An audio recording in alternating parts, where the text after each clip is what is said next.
Hello, YouTube people, fellow reloaders. This is Reload El Pobre. I just would like to show you. I did something to help with this Lee Loadmaster primer problems and issues. Uh, I tried to make some solutions to it, so I hope that it would help you, fellow reloaders out there. Um, this is what I made. I made these little snakes from spent primers. Uh, I think there's like 10 or 12 a piece on each one of these, and I super I use a tape, super glued the spent primers on them, and line them up, put little gaps in between, as you can see, so it would be flexible, as you can see. And this is this one is the small primer, this one is the big primer, or the large primer. And the use for it is supposed to be a pusher to push down the primers if you're already in the last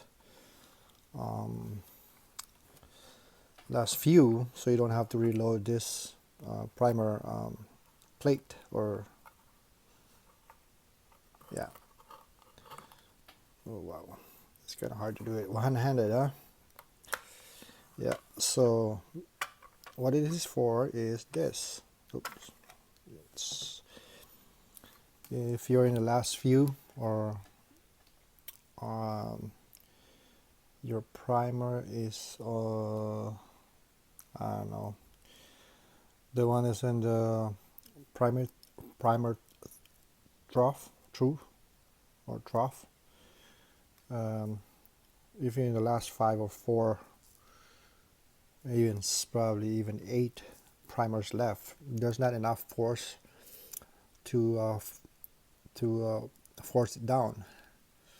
So if you could see, like Lyman, Hornady, or CBS, all of their primer tubes has a pusher that pushes down the primers down the tube, and the Lee, I think that's one of the problems, because there's not enough force to push the last few.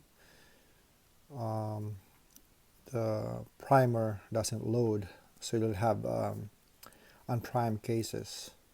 So the use for this is, you put if you're the last few, you know how you hook this part into the primer trough, and you put this thing on this as a weight. So it will push, it has enough weight, like 12, 15 pieces of this, it'll be enough weight to push it down. So every time you slide your ram primer, or the ram up and down, you know how it shakes. So just, with that shaking and the weight of this snake, will push down the primer, instead of loading this plate with more primers and having a hard time taking out at the end. But what I have noticed is, if you use just this little snake and you put it on the angle, when it shakes, it jumps. When it hit the little bump there, when it shakes. So when it shakes, when it hit the bump, it shakes. And then if you're letting this sit like this, when it shakes, see how it happens? It falls off. When it shakes, it falls off. So that's one of the problems I had too. So what I did is, I made this little tube big enough for the primers to sit in there, loose enough for it to move down freely, no friction at all besides the weight of the primer itself. And what it does is it slides up and down like a real snake. Yeah, it twists, but you know, you have to be gentle with it. And on this one I have, I think, 18 or 20 primers, and I colored it with this neon green so you can see it when it's coming through the primer trough. That is the spent primers, not the be able to distinguish between the used and the non-used primer. And at the end of it I put that empty. So when it hits the end of this, it means empty. You probably, in the future, probably I would like to put some kind of a metal in there, like a switch to make some sound or something. I don't know. And this little thing has a hook on the bottom. I just use like what is this, the plastic glue, what do you call it? Silicone glue or something. And what this does is, if it's the end of the fuel, or it's only a few primers left, and you think you don't have enough weight to push down the rest of the primers, this little thing hooks at the back here.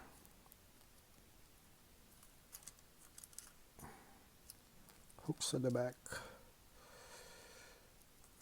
And the front of it has a little lip thingy. Whoa. There you go. It hooks at the back. And this little lip there. So when this thing moves up and down, it is free.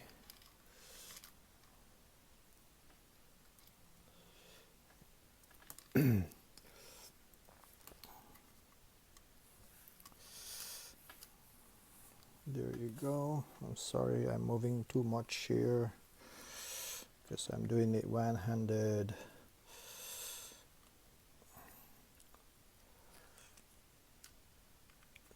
Okay. And goes down. See this, you know, it slides according to, you know, every time you go up and down the RAM, or every primer comes down, or every primer is loaded to your cases, you know, one at a time it pushes down. It has enough weight to push down, so when you reach the end, so it's empty. And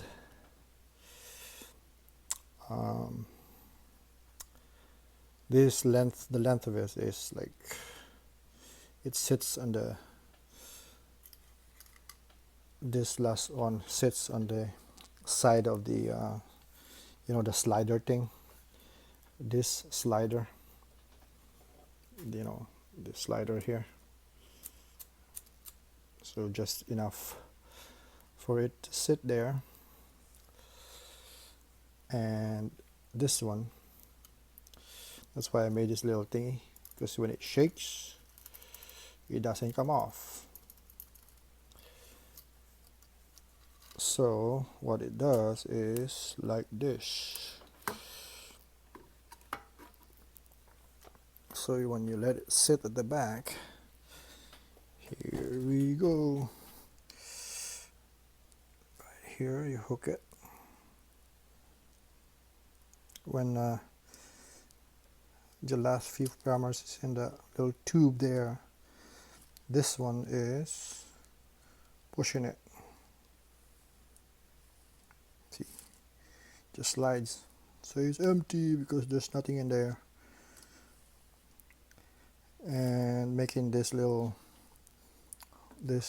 hook or little tube Reason for that is so when you go up and down, see how it shakes a lot to rattle the primers. It doesn't come off or fold. It stays in place until you are done. And I'll show you on the other side.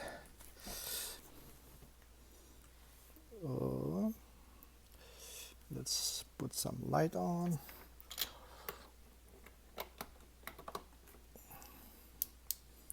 Right there, see the green?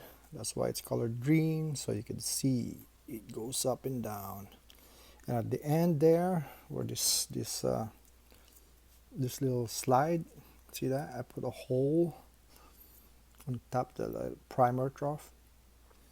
This is the same size as that, only two holes side by side, maybe three, so you can see it all the way down there. When it's done, you see the green down there, and if you see that, it doesn't catch because the length of it is just enough. So the last primer is loaded. See, it doesn't, you don't see it moving, it doesn't catch at all, but it hits the end of it. See, you can see that, see, and it helps me a lot solve my problem for the last few primers. No wasted primers falling into the primer catch.